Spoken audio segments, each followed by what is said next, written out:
이번 한 주 어떤 소식이 가장 뜨거운 뉴스인지 한 주간의 뉴스들을 종합 정리하고 미처 못한 이야기까지 챙겨드립니다.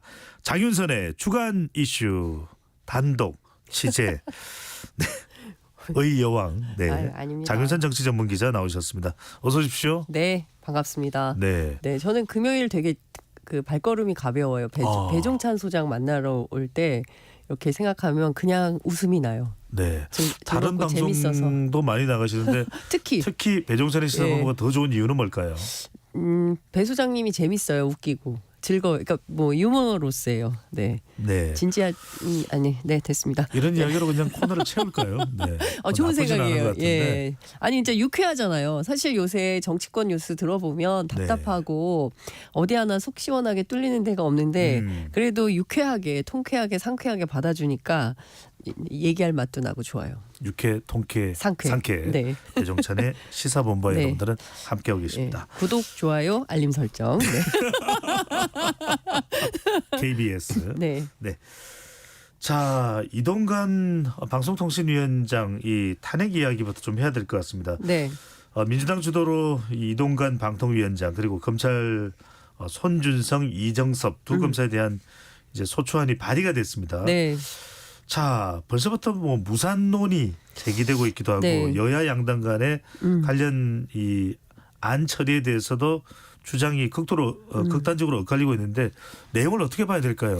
근데 이제 오늘 아침 상황이 또 조금 바뀌었어요. 그래서 일단은 이제 뉴스 앞서 이제 그 브리핑 코너에서도 말씀 잘 하시던데 이를테면 민주당이 그 적극적으로 나서서 오늘 아침에 이제 기자회견을 박주민 원내 부대표가 해서 일단 의안을 철회를 하고 그리고 오는 11월 30일하고 12월 1일이 본회의가 이제 그 붙어 있는데요. 요때 처리하겠다라는 방침을 분명히 했습니다. 그러니까 한동안 어제하고 오늘 그러니까 어제 하루만 하더라도 뉴스가 정말 롤러코스터처럼 왔다 갔다 많이 했었는데 일단 무산은 아닌 것 같고요. 그리고 국민의힘이 이제 무산론을 계속 제기하고 또 보수 언론이 제기하고 있지만 민주당은 그럴 뜻이 1도 없다. 반드시 한다라는 입장이 확인이 되고 있습니다. 근데 보수 언론이 세게 쓰는 것 같아요. 뭐 거야의 힘자랑이다. 이것은 이미 일사부재의 원칙에 따라서 무산됐다. 이런 주장을 하고 있는데 아직 끝난 거 아니고 지켜봐야 된다라는 얘기를 하고 있습니다. 어쨌든 민주당 강력하게 추진을 한다는 거니까요. 지켜봐야 될 것 같다는 생각이 좀 듭니다. 일각에서는 또 민주당이 네. 전략적으로 허점이 있었던 건가. 국민의힘이 필리버스터를 취소하고 네. 본회의를 종료하는 그런 전략을 몰랐던 것인가. 예. 이런 지적도 나오네요. 그런데 그 홍익표 원내대표는 꼭 그렇지만은 않다. 이렇게 할 줄 알고 있었다라고 얘기는 하고 있는데요. 국회 보좌관들 이제 취재를 해보면 뭐라고 얘기하냐면 사실은 국민의힘이 60명 신청했잖아요. 그리고 민주당이 20 몇 명 한다고 얘기가 돌았었고 그리고 이 준비를 완벽하게 해서 뭐 저녁조 밤샘조, 아침조 이렇게 조별로 다 인원도 나누고 그러니까 사실 필리버스터 할 거라고 보고 거기에 따른 준비를 했었던 것 같아요. 그래서 어제 한때 기자들 사이에서는 밭글 형태로 이거 준비 엄청나게 많이 받는 글입니다. 예, 받은 글 뭐 이런 형태인데요. 그러니까 일종의 정보가 유통되는 뭐 이런 측면이라고 생각하시면 쉬우실 것 같습니다. 그러니까 뭐냐면 그 보좌관들만 죽어나게 생겼다. 이게 결국 막 엄청 필리버스터 준비하려면 굉장히 많은 내용을 준비를 해야 되잖아요. 아유, 그럼요.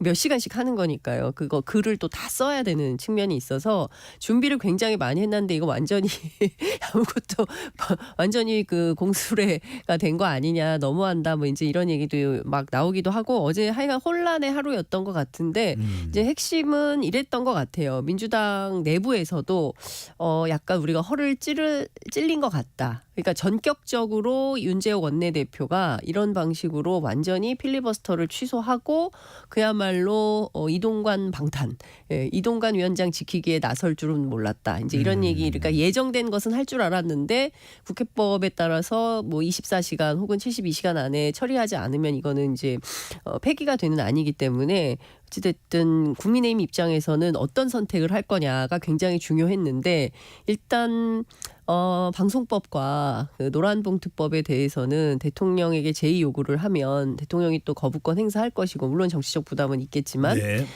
그리고 민주당에서는 기어이 또 이렇게 거부권을 행사하는 게 옳으냐, 정치적으로 옳은 태도냐라는 비판은 있지만 국민의힘 내부에서는 그거는 일단 그렇게 추진할 수 있을 것으로 약간 굳은 자 뭐 이런 개념으로 가져가고, 그리고 문제가 되고 있는 검사 탄핵, 그다음에 이동관 방통위원장에 대한 탄핵은 막아야 된다. 오늘 투표하는 것은 막아야 된다라는 판단 속에서 전격적으로 취소를 해버리고, 이러면서 민주당 내에서도 이렇게 하면 우리 어떻게 해야 되지 혼란이 있었던 것 같고, 그 본회의 끝나자마자 바로 홍익표 원내대표랑 박주민 부대표가 국회의장실 가가지고 의안국장 오라고 해서 국회의장실에서 김진표 국회의장하고 면담을 해가지고 사실은 오늘 오후 6시 안에 이거 처리할 수 있게 본회의 열어달라, 이런 요구를 세게 한 걸로 알고 있습니다. 그런데 김진표 의장이 난 일단 내일 해외 출국해야 되고, 내일 또 출국하시거든요. 그리고 그 의사 일정은 여야 합의로 해야 되는데 내가 어떻게 민주당 입장만 들어가지고 임의로 일정을 잡냐, 이건 불가능하다라는 거였고요. 그럼에도 불구하고 민주당은 열어라, 의장이 그것도 못하냐라고 요구를 했었던 것 같고, 의장은 나는 못한다 뭐 이제 이랬던 것 같아요. 그래서 결론으로 말씀드리자면, 하여튼 이제 오늘 된다고 판단하기 어렵다라는 결론을 내리고 그냥 전격적으로 민주당 입장에서도 그러면 의안 취소를 해버리겠다라고 하고, 또 의사국에서 이거는 그 보고가 되지 않았기 때문에, 보고는 됐지만 상정이 되지 않았으므로 취소하고 재보고가 가능하다라는 판단을 들었어요. 그래서 국민의힘은 지금 여전히 반발하고 있고 법률적으로 위배된다, 이 절차에 대해서 문제 삼겠다라고 또 수기 과정이 들어가겠죠. 전략을 일사부재리를 놓고서 공방을 벌이는 거죠. 그렇죠. 막 이제 이렇게 이제 계속 왔다 갔다 하는 상황인 건데, 어쨌든 민주당은 11월 30일, 12월 1일 이렇게 예정돼 있는 그 국회 본회의 일정에 다시 이동관 위원장 탄핵안을 상정을 하고 그리고 통과까지 시키겠다라는 입장이 아주 강력한 걸로 전해지고 있습니다. 네. 지금 이런 상황 속에서 윤재욱 원내대표, 국민의힘 원내대표가 전격 필리버스터를 취소하고 본회의를 종료시키면서 이동관 위원장을 살렸다. 네, 맞아요. 이런 평가를 받고 있는데, 자, 그럼에도 불구하고 이동관 지키기에 나선 국민의힘도 부담이 있을 거 아니겠습니까? 부담은 있죠. 네. 그렇지만 플러스 마이너스 했을 때 뭐가 더 정치적으로 좋으냐, 이해득실을 따졌을 때 일단 이동관 살리기가 필요하다라고 판단을 한 것 같습니다. 왜냐하면 지금 잘 아시는 것처럼 방송통신위원회는 5인이 구성이 돼 있고요. 대통령 추천 2, 그다음에 국회 추천 3. 그래서 5명이서 합의제로 운영하는 중앙행정기관입니다. 모든 방송정책과 관련된 통신정책과 관련된 것을 뭐 규제도 하고 심의도 하고 결정도 하고 뭐 이런 기구인데요. 근데 기형적으로 지난 3월 30일 날 국회 의결을 마친 최민희 방통 상임위원에 대해서 대통령이 7개월 7일째 임명장을 안 줬잖아요. 그래서 계속 홀딩된 상태로 있었어요. 이 사이에 막 이렇게 변화가 있어서 이동관 위원장이 들어섰고, 그리고 또 이상인 위원이 이제 대통령 추천으로 들어와서 최민희 의원은 임명장을 안 주고, 그러니까 방통위가 2인 체제로 막 운영이 됐잖아요. 근데 2인 체제에서 뭐 여러 가지를 다 의결을 했어요.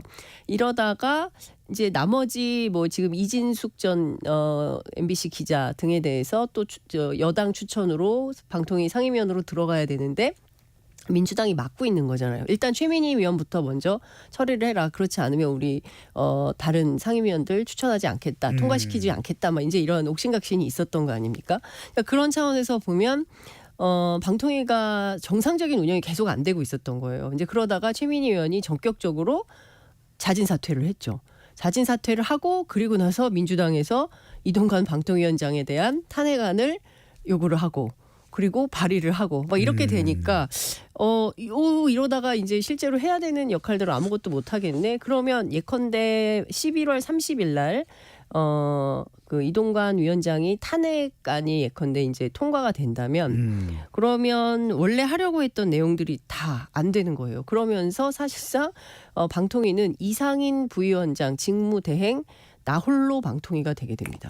아무도 없어요. 혼자 해야 돼요. 1인 방통위원장 대행 체제가 되는 거죠. 그렇습니다. 왜냐하면 이제 탄핵이 되면 뭐 직무가 다 바로 그날로 정지가 되지 않습니까? 근데 이렇게 되면 아무것도 할 수 없는 상황이 돼요. 그런데 지금 당장 MBN 있지 않습니까? 종편 채널인데 MBN 재승인 유효 기간이 11월 30일이에요. 예. 근데 그때까지 재승인 의결이 안 되면 그 다음부터는 뭐가 되냐? 무허가 방송이 됩니다. 예, 불법 방송이 되는 상황이 되고요.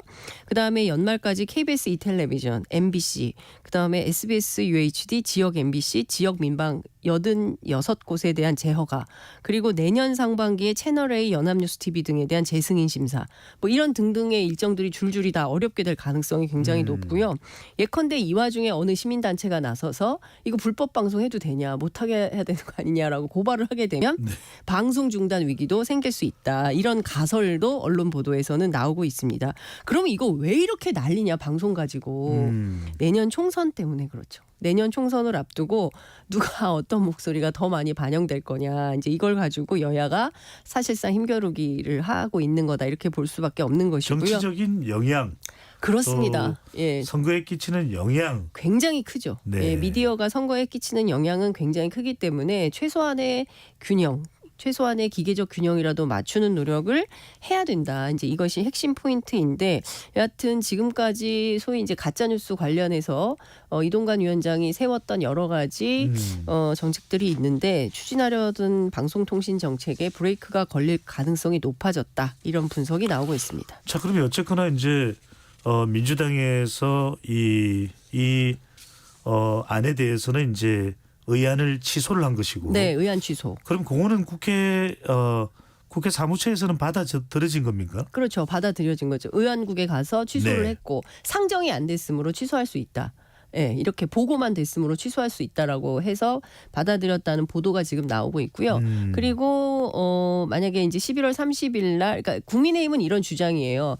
같은 내용을 예컨대 완전히 다른 이동관 위원장의 또 완전히 다른 새로운 탄핵 사유가 있다면 모를까, 기존에 지금 올라왔던 내용을 그대로 가지고 또 발의를 한다면 이것은 일사부재의 원칙에 위반된다. 똑같은 내용을 두 번 하는 거니까 라고 주장을 하고 있는 것이고, 민주당과 국회 의안국에서는 어떻게 생각하냐면, 보고는 됐지만 국회 본회의에 상정은 안 됐기 때문에 네. 보고 단계에서는 취소가 가능하므로 일단 의안 취소를 받아주고, 그리고 11월 30일 날 본회의 때 다시 상정할 수 있도록 할 수 있겠다. 그래서 국민의힘에서는 어떤 주장을 하냐면, 국회가 지금 민주당 편 드는 거 아닙니까? 라고 비판을 하고 있는 것입니다. 김진표 국회의장이 이제 더불어민주당 출신이긴 하지만 네. 국회의장은 당적이 없죠. 그렇습니다. 그리고 민주당 입장에서는 김진표 의장한테 서운한 게 많습니다. 예, 잘 편을 안 들어준다. 근데 국회의장이 누구 편 들면 안 되죠. 그렇죠. 자, 정치권에서는 이동관 위원장 탄핵 의결에 스텝이 꼬이면서 당초 12월로 미뤄뒀던 네. 김건희 여사의 도이치모터스 주가 조작 의혹 사건에 대한 이른바 김건희 특검 발의 등이 더 빨라질 수 있다. 이런 진단도 전망도 나오고 있네요. 일단 특검 발의는 됐어요. 특검 발의는 이미 되어 있는 상태고, 처리를 언제 할 거냐 이건데, 당초 그 홍익표 원내대표가 취임 초기에 인터뷰를 했는데, 이 인터뷰를 통해서 소위 이제 쌍특검, 그러니까 김건희 여사의 도이치모터스 주가 조작 의혹 사건에 관한 특검과 대장동 50억 클럽 있지 않습니까? 우리가 이제 시간이 됐으니까 이것도 까먹었는데 이것도 네. 있어요. 그래서 두 클럽, 이른바 이제 쌍특검법을 23일 본회의에서 처리하겠다, 이런 입장을 밝힌 바 있는데, 제가 오늘 아침에 또 확인을 했거든요. 한다. 23일은 쌍특검 처리한다. 라는 게 분명한 입장입니다. 지금 뭐 그 국회에 산적한 법안들이 상당히 많이 있는데, 원내 일당으로서 책임감 있게 강공 모드로 밀어붙인다, 이런 전략을 민주당이 세우고 있는 것 같고요. 이미 부의가 되어 있는 상황이기 때문에 이거 처리하는 것은 그렇게 뭐 어려운 일은 아닌 것 같습니다. 23일이 확실하고, 그다음에 11월 30일 앞서 말씀드린 대로 요때는 이동관 탄핵, 두 검사에 대한 탄핵, 요게 또 이제 그 처리가 되겠죠. 그러면 사실상 전국은 또 경색 국면으로 지난번에 어떤 기자가 쓴 것처럼 악수로 끝난 협치, 예, 이게 사실상 현실화되고 있다, 이렇게 봐야 될 것 같습니다. 윤석열 대통령이 지금 노란봉투법 또 방송 3법도 거부권 행사 가능성이 높다 이런 얘기가 나오는데 방금 전에 말씀하신 김건희 여사 주가 조작 의혹 특검 이른바 김건희 특검에 대해서도 거부권을 행사한다면 그럼 전국은 더 또 대결 네. 경랑 속으로 또 빠져들겠네요. 그렇죠. 일단 이제 그 양곡관리법 거부했죠. 그다음에 간호법 네. 거부했죠. 지금 말씀 주신 대로 그 노조법 2, 3조 그러니까 노란봉투법 그다음에 방송 3법 그러면 4번이나 거부권을 행사하는 거예요. 이제 여기에다가 23일 날 얼마 안 남았습니다. 23일 날 이제 쌍특검을 또 거부를 하게 된다면 모두 6건에 대해서 6번째 거부권을 행사하는 대통령으로 기록이 남게 됩니다. 그런데 중요한 건 김건희 여사와 관련된 건이에요. 사실 윤석열 대통령이 대통령에 당선될 수 있었던 가장 큰 것은 우리 국민들이 윤석열 대통령이 가지고 있었던 어떤 정의로운 검사 이미지, 조직에 충성하지 않는, 사람에 충성하지 않는다. 그리고 이제 공정과 상식 뭐 이런 것을 슬로건으로 내걸고 캠페인을 벌여서 당선된 그런 대통령입니다. 그런데 자신의 부인과 또 가족과 관련된 문제가 제기됐는데 이 특검을 거부한다?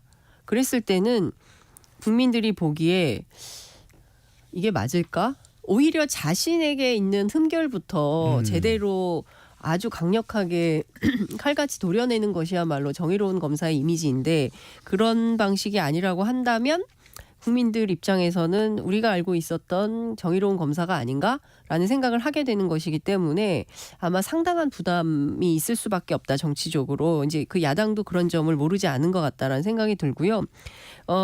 지난 8일 한 여론조사 기관에서 이 김건희 여사 특검에 대한 공감 여부를 묻는 질문을 했는데요. 숫자를 말씀드리면 개요를 다 이야기를 해야 되는데. 공감한다는 의견이 상당히 높습니다. 네. 예, 공감한다는 의견이 상당히 높고 그리고 그 보수 성향이 강한 TK 지역, 네. 이 TK 지역에서도 매우 높다.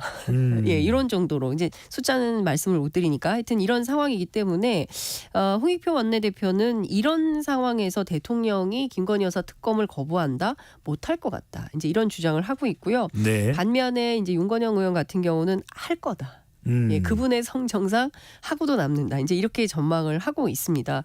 근데 이제 야당 안에서도 이제 전망이 갈리기는 하는데 이 부분까지도 거부를 한다고 하면 그러면 저는 상당히 국민적 반발이 거세질 수밖에 없다라는 생각이 좀 듭니다. 여론에 대한 압박이 압박이 있을 수 있다. 그리고 설명이. 내년 총선 표심에도 상당한 악영향이 있겠죠. 네. 자, 그렇게 이제 대통령도 거부권 행사에 대한 부담도 있습니다. 네. 자, 또 한편으로는 민주당도 부담을 안을 수밖에 없는 것이 네. 탄핵 이야기를 너무 많이 하다 보니까 이거에 대한 부담도 상당히 있을 수 있고 특히 이제 이정섭 수원지검인가요? 차장검사의 경우에는 이재명 대표 대북 선거 의혹 사건을 비롯해서 이제 사건과 많이 관련이 돼 있는데 네. 뭐 이정섭 차장검사의 뭐 신상에 문제가 있고 없고를 떠나서 이걸 탄핵을 이야기하는 것은 이재명 수사 방탄용 탄핵이다. 이렇게 이원석 검찰총장도 이야기하고 있는데 민주당의 탄핵이 많이 이야기되는 부분에 대한 여론 부담 어떨까요? 이런 것 같아요. 그러니까 그 언론 오늘 제가 이제 쭉 보수 언론들 보니까 사설로 엄청나게 비판을 많이 했어요. 과연 이게 뭐 법치주의를 훼손하는 거다부터 시작을 해가지고 뭐 국기문란 행위다 뭐 이런 등등까지 얘기가 나오고 있는데 중요한 것은 오늘 그 검찰 전직 퇴직 검찰들도 이런 얘기를 했습니다. 검사의 신분 보장은 헌법과 법률에 의해 보장된 검찰의 독립과 정치적 중립을 위한 핵심 사항이고 그렇기 때문에 의회 권력을 남용해서 이것을 훼손하는 것은 법치주의에 대한 심각한 도전이자 횡포다. 이런 주장을 하고 있어요. 그러면서 민주당 당대표에 대한 수사 및 재판을 신속하고 철저히 해라. 예. 검찰과 법원이 정치적인 압력과 협박에 굴복한다면 국가의 근간이 흔들리는 법치의 최대 위기다. 이런 주장을 하고 있는데요. 자, 좀 다 떠나서 이정섭 차장 건을 좀 들여다보면요. 2020년 12월 24일 크리스마스 때였습니다. 이때요. 코로나가 너무 심해가지고 5인 이상 식당 예약 못하는 시기였어요. 그런데 사실 고급 강원도의 리조트를 독채로 빌려서 와인잔 다 미리 세팅돼 뭐 우연히 만났다고 주장을 합니다만 다 세팅되어 있는 이런 장소에서 재벌 기업 부회장이 주최하는 곳에 갔다 대접을 받았다. 그리고 이분이 재계의 저승사자로 불리는 분이다. 근데 이게 적합한 거냐? 그러니까 이런 거죠. 검찰의 신분 보장은 헌법과 법률에 따라서 보장되는 게 맞죠. 검찰의 독립적인 수사를 하라는 겁니다. 정치 권력, 그다음에 경제 권력, 그 눈치 보지 말고 독립성을 가지고 철저하게 수사하라는 국민적 요구예요. 그런데 이것은 검사의 비위와 해당되는 겁니다. 그러면 이 비위 사실에 대해서 이원석 검찰총장이 됐든 한동훈 장관이 됐든 매우 부끄러워해야 되는 거죠.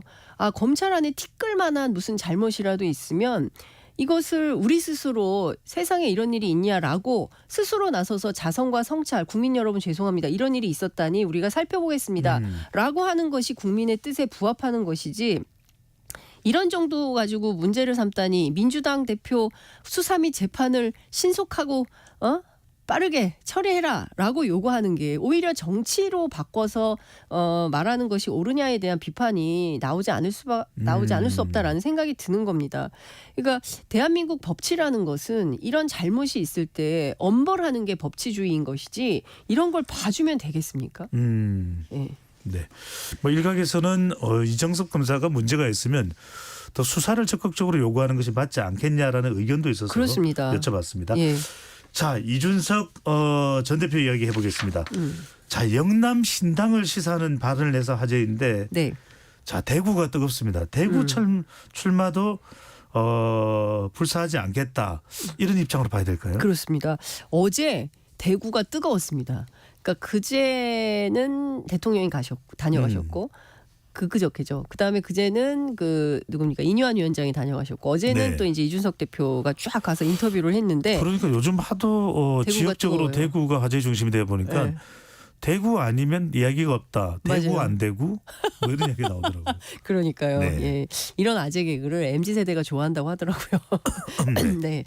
넘어가겠습니다. 근데 이준석 대표가 대구에서 인터뷰를 하면서 아성을 깨겠다. 그리고 어렵다는 이유로 회피하지 않겠다. 이게 무슨 얘기냐? 사실상 대구 출마를 시사했다라고 언론들은 해석을 하는데 그럼 대구에 누구 어디로 갈 거냐? 이런 이제 의문 부호가 찍히는데요.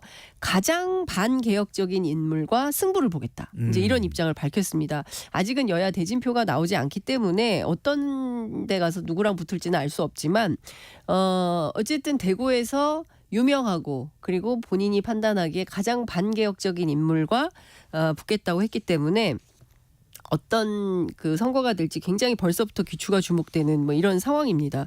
제가 어제 그 민주당 구미을 지역위원장인 김현권 전 의원 인터뷰를 했는데요. 그 TK 지역 가운데서도 구미나 포항 이런 도심권 있지 않습니까? 여기에 여론조사를 돌려보면 이준석 신당에 대한 소구력이 상당하다는 거예요.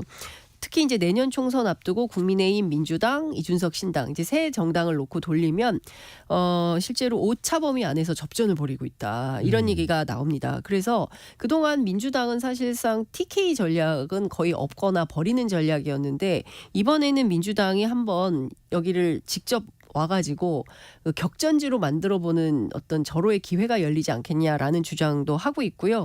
지금 전부 그 민주당의 영남 출신들이 수도권에 이제 밀집되어 있는데 여기 있는 스타 정치인들이 대거 편대를 이뤄서 TK로 쫙 가면 한번 해볼 만한 선거가 되지 않을까라는 얘기를 하고 있습니다. 그래서 제가 민주당 지도부에 물었죠. 갈 거냐? 답이 없습니다. 알겠습니다. 이준석 전 대표가 네. 대구에 대한 관심을 상당히 이제 무게를 두면서 그런 이야기를 했습니다. 27년 전 1996년 선거에서 자민련 바로 네. 김종필 당시 총재인가요? 그렇습니다. 네. 대표가 상당히 대구 지역에 보수 세력으로 진입을 많이 했었다. 당시 상황이 어땠길래 또 그 상황과 지금의 이준석 전 대표가 하려고 하는 신당과 뭔가 유사점이 있을까요? 그러니까 좀 잘 비교해서 봐야 될 것 같은데요. 이제 90년 1990 너무 옛날 얘기여서 그렇긴 한데 네. 3당 합당 있었어요. 민자당이라고. 그러다가 95년도에 분당을 해서 나온 게 바로 자민련이고 그때 그 민자당 이름을 바꿔서 신한국당 이렇게 이제 이름을 바꿨었는데요.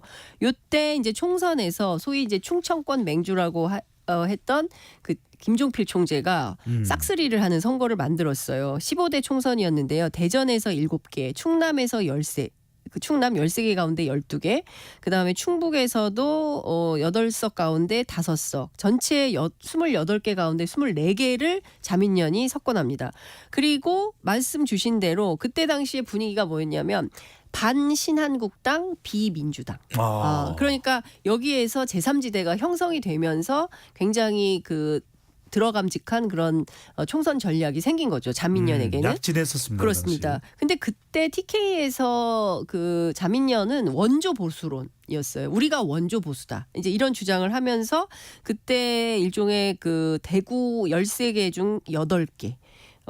그러니까 그야말로 자민련의 녹색 광풍이 불었다. 이런 절반 평가를. 이상이네요. 그렇죠. 대구에서. 그렇죠. 그리고 근데 이제 경북에서는 별로 없었어요. 그러니까 경북에서는 신한국당이 이제 다수 차지를 했는데 여하튼 상당히 큰 돌풍을 이뤘던 뭐 이런 상황이라고 볼 수가 있을 것 같은데요.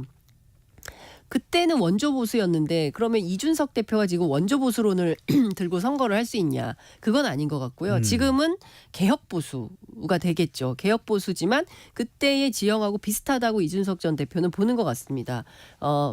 반 국민의힘, 비 더불어민주당. 그 사이에 개혁보수라는 틈이 생긴다고 보는 것 같고 그 전략을 영남신당으로 돌파해 보겠다라는 판단을 하는 것 같아요. 그런 차원에서 적극적으로 대구에 가서 대구 언론도 접촉하고 관계된 정치인들도 만나면서 가장 험지로 가겠다라는 거 아니겠습니까? 제일 반개혁적인 인사하고 붙겠다. 그리고 상식의 복원과 함께 이제는 정상적인 사람들과 정치를 하고 싶다라고 얘기를 하는 걸 보면 이제 국민의힘을 향해서 비정상적이라고 규정을 하는 것하고 같잖아요. 그렇기 때문에 아마도 내년 총선 앞두고 이 겨울이 지금 굉장히 추워졌는데 대구부터 굉장히 뜨거운 정치 열풍이 불 것 같습니다. 네. 원보가 아니라 개보다. 네. 원조 보수가 아니라 개혁적 보수다. 콩으로 남병직 님이 네. 대구 안 대구 웃겼다는 발언을 주셨습니다. 맞아요. 네. 웃겼어요. 예. 무슨 뭐 장안의 화제죠. 네. 자, 이준석 전 대표가 신당론이 이제 점차 더 부각이 되고 있는데 기존에는 노원병 그러면은 이준석 전 대표 떠올리고 노원병 그러면은 지금은 분당으로 옮겼지만 네. 이준석 전 대표가 요즘 상당히 서로 안철수 불구대천에 또 앙금이 부각되고 있는 안철수 의원도 이미지가 네. 남아 있는데 예. 이렇게 대구에 무게를 싣는 예. 이유는 뭘까요? 뭐 핵심은 이런 것 같아요. 사실 이준석 전 대표 입장에서 노원병 출마가 그러면 공천 이꼴 당선이냐 꼭 그렇게 보기는 어려운 지역이지 않습니까? 사실 국민의힘 입장에서는 노원이라는 지역 자체가 험지고 거기에서 이제 마삼선이라고 불리는 거 아니겠습니까? 근데 오늘 아침 라디오 인터뷰에서 김병민 최고가 영석 가능성 을 제기하면서 무운을 빈다 또 이렇게 얘기를 했어요. 신당의 영석 가능성. 네, 그러니까 이준석 대표가 적이 많아요. 그러니까 그 앞서 말씀하신 안철수 의원하고도 그렇고 또 김병민 최고하고도 이제 티키타카 굉장히 많이 하고 있는데 여하튼 제가 보기에는 노원병이라는 상징성이 굉장히 크고 노원병에 대해서 끝까지 해보려고 했지만 앞서 말씀드린 대로 선거의 구도가 판을 바꾸는 격이라고 한다면 대구에서부터 보수의 정치를 한번 세게 뜨겁게 바꿔보겠다라는 입장을 가지고 있고 그 지역에서 가장 반개혁적인 인사와 붙어서 혁신하는 보수를 만들어보겠다라고 하는 거니까요. 앞으로 이준석 전 대표의 도전이 어떤 기득권, 네. 아성에 가서 구학과 맞서서 이기는 그림, 요걸 좀 보려고 하는 것 같으니까요. 그건 좀 지켜봐야 될 것 같습니다. 어쨌든 미래 권력으로서 새로운 태도를 가졌다. 뭐 이렇게 볼 수 있겠죠. 대구를 두드려서 수도권 또 호남까지 그렇죠. 지평을 넓히겠다. 이런 의미로도 호남 출마 얘기도 했습니다. 해석할 수 있겠군요. 자, 언제나 시원합니다. 언제나 후련합니다. 지금까지 장윤선 정치전문기자와 함께했습니다. 잘 들었습니다. 네, 고맙습니다.